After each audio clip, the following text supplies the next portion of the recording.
Hi, I'm Amanda Brown of Fabric Heart, and I am a quilter and sewist and all-around educator of all things fiber related. And here I am today to teach you how to make these fingertip oven mitts. Fingertip Muppets, maybe, but fingertip oven mitts. My favorite part about these, they are super quick to make. You get to use all the beautiful fabrics you want. And these are a great project to start using OLFA's Rotary circle cutter with, which is this. Have you ever used this before? I'm going to teach you all about it today and how you can use it to cut out perfect circles super quickly. So join me now as we make these together. Let's go over all of the materials and tools that we're going to use in this project. Let's start with the fun stuff. The beautiful fabric on the outside. I suggest a heavier, like a canvas or a heavier quilter's cotton, like something that is more substantial. I love using canvas for anything like this because it's going to hold up over time. You want it to be 100% cotton. The next thing is quilt batting, 100% cotton quilt batting or 100% natural fiber, such as like bamboo or a wool. You're going to want to use that, but feel free to grab little scraps that you have lying around. They just need to be 6.5 inch by 6.5 inch squares. So if you have offcuts from other projects, this is the perfect time to pull them out. And the most important fabric for this is the heat reflective layer. And this one is a Thermal Fleece. It has like this silver layer on one side, and then on the outside it is a fleece, and it's all fuzzy. But this is like a plasticky layer, and we are going to separate it from the heat with batting. But that is what's going to reflect the heat away from your hands and keep your fingers nice and safe. So you need some of this. It's often sold in packs, but I only needed a strip of about 6.5 inches by 31 inches, gives us more than enough to work for this project. So those are your fabrics. The incidental tools that we need, I'm using clips, but you could use pins. I like clips a little bit better just because I don't stab myself. That's the truth. Also, you're going to use a hand sewing needle. I'm really sorry. There is a little bit of hand sewing. You could get away with it using your machine, but I think the hand sewing, just a couple inches, you'll be fine, promise. I'll walk you through it. Cotton thread. Very important. I like to use a cotton thread on this. You need a sewing machine, nothing fancy. General sewing machine should work just fine for this. And then for the OLFA tools. There's so many great tools, but the one that's featured in this project this time is the OLFA Circle Rotary Cutter. And I love using this tool. It makes cutting out all the circles for this project quick and easy. We also are going to use your favorite rotary cutter. Of course, I picked the magenta pink ergo handle, but any of our rotary cutters are going to work. And then I have the OLFA applique scissors. If you have not tried these, you are missing out. I love these. These are my #1 favorite scissors in my sewing studio. An OLFA ruler, you could use any size in this tutorial. You'll see me, I'll be using the 6 by 12 inch ruler and also a 6.5 inch square ruler. But if you have a different size, we can make it work. Of course, to pair with this, we're going to use an OLFA self-healing rotary mat. I'm using one that is dark gray. You could use almost any size OLFA self-healing rotary mat. I am using a larger one, but you could use a 12 by 18 mat, will work perfectly for this project. Let's get started by cutting all of our fabrics out. Let's start with something easy with the quilt batting. You'll notice that there are 2 different sizes squares we're cutting here. We'll be cutting the batting and the Thermal Fleece at the same size at 6.5 inch squares. This is the perfect time to use your OLFA 6.5 inch square ruler if you have one, because it's the exact size we need. And I love this because I don't really have to look at lines. I just have to make sure it's on the fabric and lined up the edges and cut around it. I am cutting 2 layers of batting at the same time. You definitely don't have to do this. I just like to work a little bit quicker on this. But if you're new to rotary cutting, feel free to just cut 1 layer at a time. Take your time with it. And remember, keep your fingers away from the edges of the ruler and away from the sharp blade. This is going to go between our polythermal layer and our canvas layer. And that's just kind of like a buffer so that the plastic of the polythermal layer is not touching the really hot parts and melting. That's not what we want. And then we're going to need 4 of the polythermal layers. And we're cutting those at 6.5 inches as well. This time I'm using a larger ruler to show you that you don't need the 6.5-inch ruler. This one is our 12.5 square ruler, and it's perfect as well because I just have to read the lines on the ruler to get this done. And I'm cutting a longer strip to begin with, so I needed that extra length. And look at me, I'm taking the easy way out here. You don't have to do that. I have added a 3rd layer because cutting just 2 layers wasn't enough. I'm adding a 3rd layer here to cut 3 squares at once. That just cuts down on time, but don't feel like you have to do that. We are now going to cut out our pretty exterior canvas fabric. We are going to need 8 7.5-inch squares from this fabric. I have folded the fabric from selvage to selvage, and selvage is that white strip on the edge of the fabric. I've folded that in half and then half again to make it smaller to fit on my cutting mat. I'm coming in with a 3rd ruler option for you.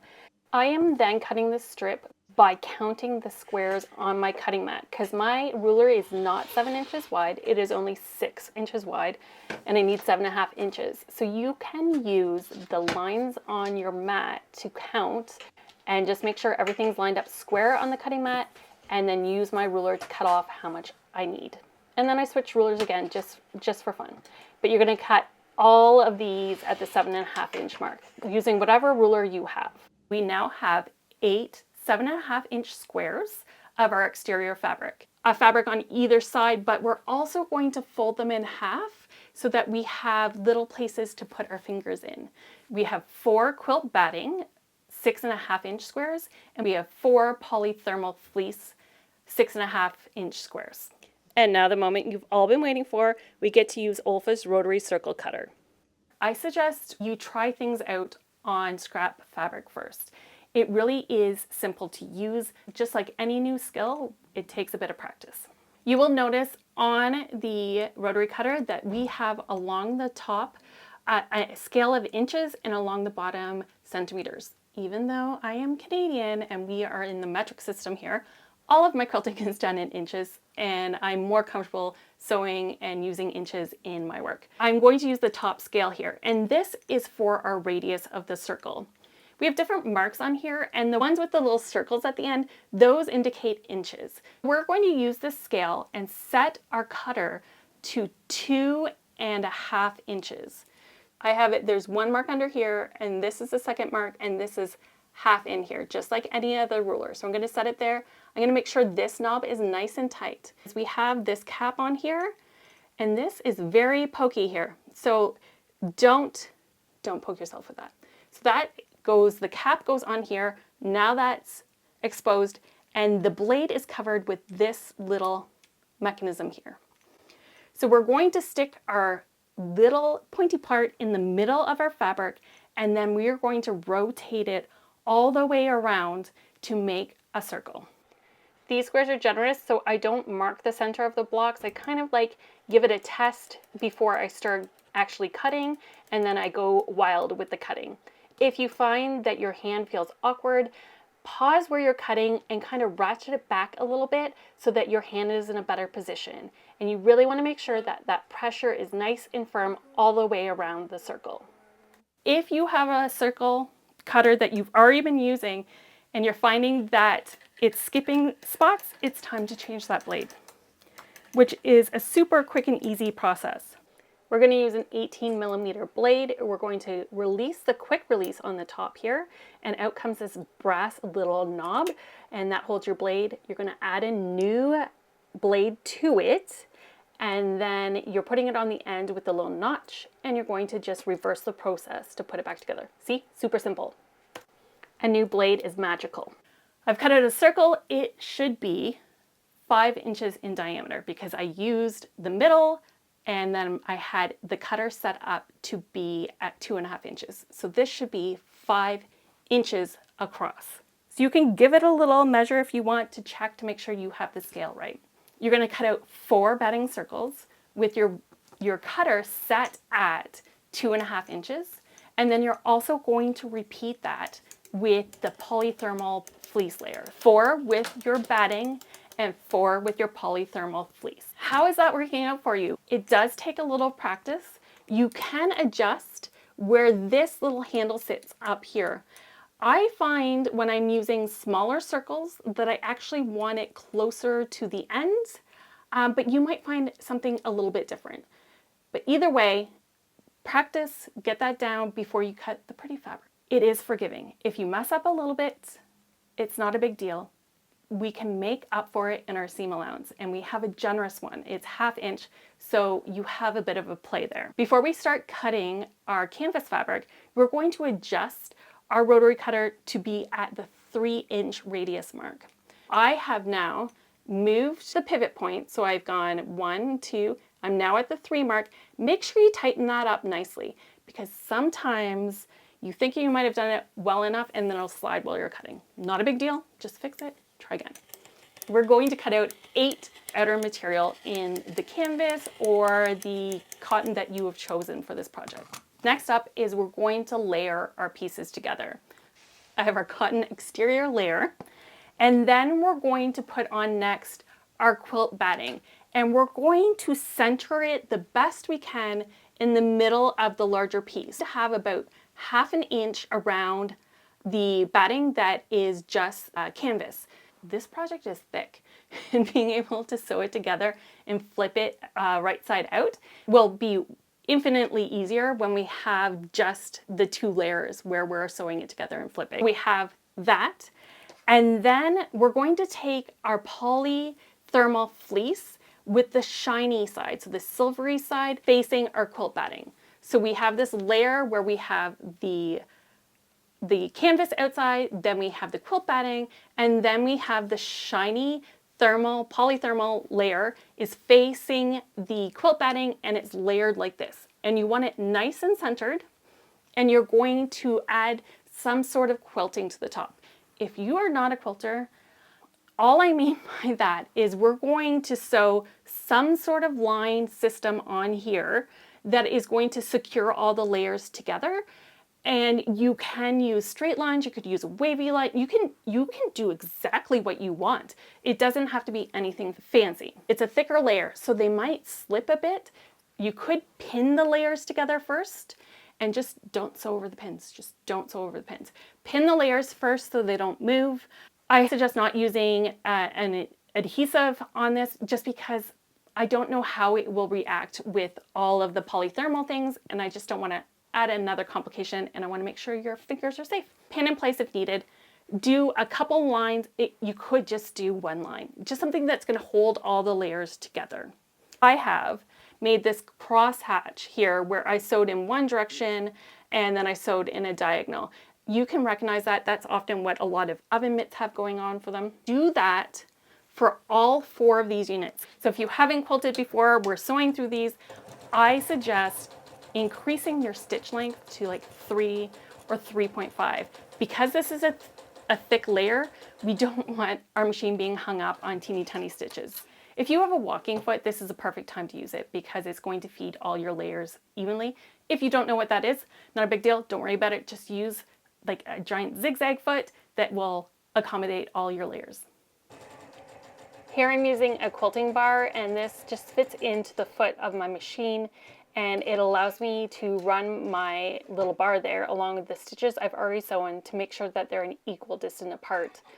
You don't have to be that exact on this project at all. It's just a tool I use often. You could just use strips of painter's tape and put those down where you want a line and then follow that as a guide. I love using painter's tape. Or you can just wing it and see what happens. It's all up to you. It's a small project. I wouldn't stress over this part. Now that we have all of our little units quilted, it's time to add handles, the little finger pockets on 2 of them. We have 4 of these circles left over, so we're going to use these, and we're simply going to fold them in half and give them a press.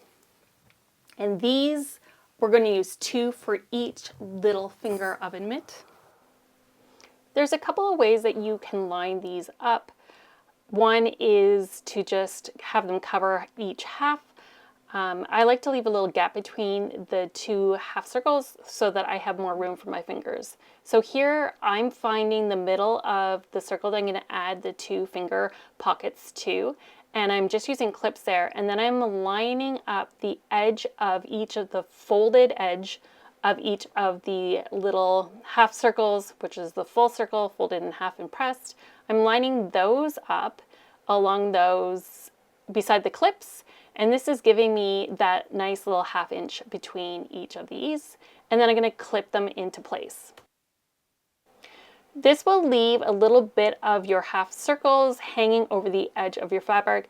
That is not a problem at this point. Just make sure that they're secure and they're not going to fall off as you take them over to the sewing machine. And then you're going to take them over to your sewing machine or sew them in place where you would like them.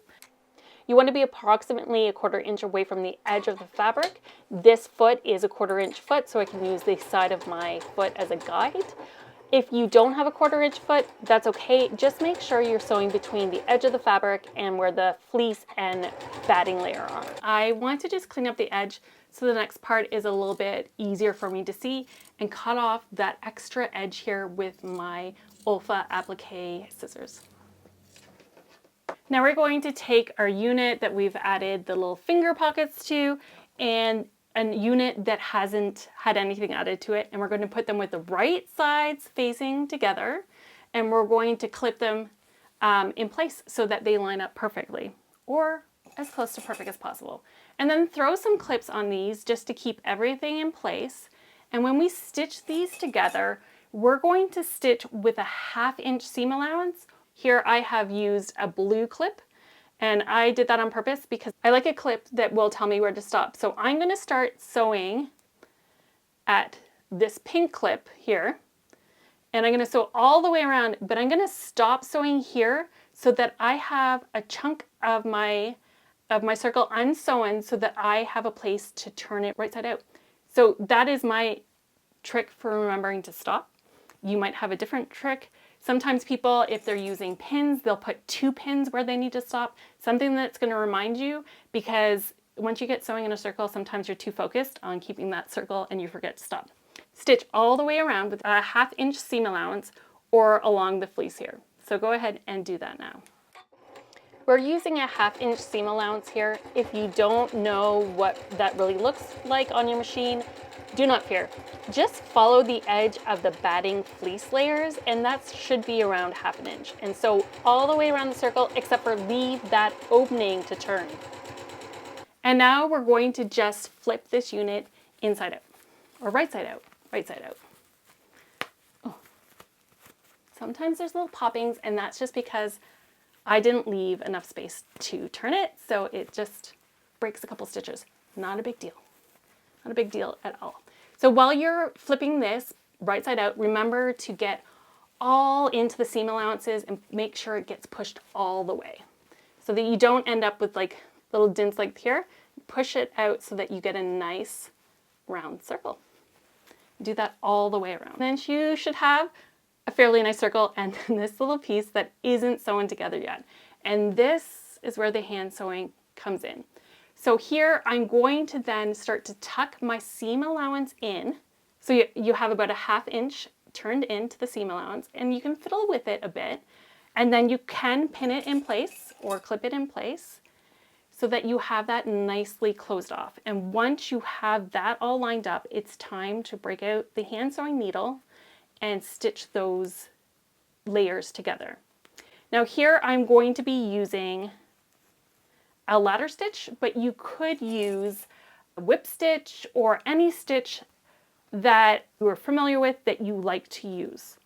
Or alternatively, you could put the layers together and use your sewing machine to stitch really close to the edge and hold them all together. You're allowed to do that. You can make your own rules. And I know a lot of people hand sewing is their least favorite thing, and if that's how you want to finish yours, feel free. I will not judge at all. Never even for a second. So this is a ladder stitch. It's my favorite. I use it for almost anything that I want it to be invisible. It's called a ladder stitch because you're making something like a rung on a ladder. So from one side, you go into the next side directly across from it, and then you move your needle down through the layers about 1/4 of an inch, 1/8 of an inch, and come out, and then you go across the gap directly into the next one on the other side, so that you're creating this rung, and when you pull it tight, those stitches are going to pull everything together and disappear. One of my favorite, but a whip stitch would work here just as well. And there you go. We have our 2 finished fingertip oven mitts ready to get working in the kitchen, looking beautiful. If you loved these, but you're like, I want them in a variety of sizes, you can adapt this pattern very easily by simply adjusting the measurements on your OLFA Rotary circle cutter. And just remember that your outside canvas cotton layer is going to be a 1/2 inch larger on radius, which is the setting that we have on our circle cutter. It's going to be a 1/2 inch bigger than the batting and the polythermal fleece layers. Thank you so much for joining me and OLFA as we made these fingertip oven mitts together. Happy sewing!